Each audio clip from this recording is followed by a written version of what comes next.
नमस्कार, आपका हमारे चैनल में स्वागत है। आज की इस वीडियो में हम आपको भाद्रपद पूर्णिमा को रखे जाने वाले उमा महेश्वर व्रत की कथा सुनाएंगे। इस उमा महेश्वर व्रत के बारे में नारद पुराण और मत्स्य पुराण में बताया गया है। तो आइए सुनते हैं उमा महेश्वर की पौराणिक कथा।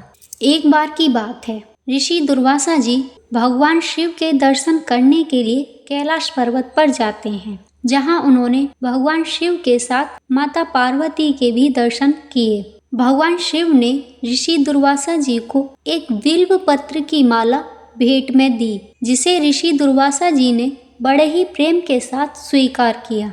फिर भगवान शिव और माता पार्वती के दर्शन करने के बाद ऋषि दुर्वासा जी कैलाश पर्वत से वापस आ रहे थे, तो रास्ते में उनका मन भगवान विष्णु जी से मिलने के लिए हुआ। ऐसे में उन्होंने अपना रुख श्री हरि विष्णु जी से मिलने के लिए विष्णु लोक के लिए कर लिया। वहां जाकर भगवान विष्णु जी से मिले और बहुत प्रसन्न हुए। ऋषि दुर्वासा जी ने वह बिल्व पत्र की माला भगवान विष्णु को भेंट की, लेकिन विष्णु जी ने उस माला को स्वयं नहीं पहना, अपने वाहन गरुड़ को पहना दिया। ऋषि दुर्वासा जी को यह सब देखकर अच्छा नहीं लगा और वह बहुत क्रोधित हो गए। फिर क्रोधित स्वर में उन्होंने भगवान विष्णु से कहा कि तुमने देवों के देव महादेव भगवान शिव का अपमान किया है। ऋषि दुर्वासा जी ने भगवान विष्णु को श्राप देते हुए कहा कि तुम्हें अपने ऊपर बहुत घमंड है ना, जाओ, तुम्हारा सारा सुख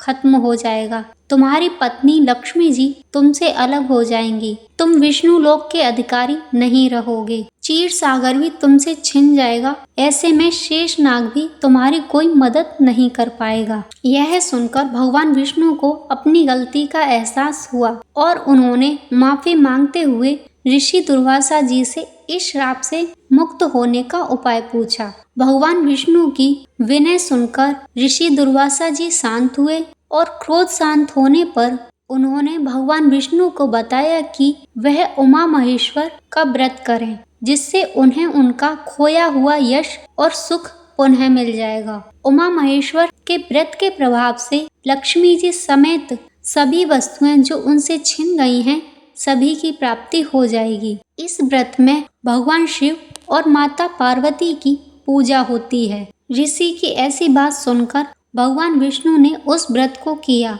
तो उन्हें माता लक्ष्मी सहित क्षीर सागर व शेषनाग सभी मिल गई।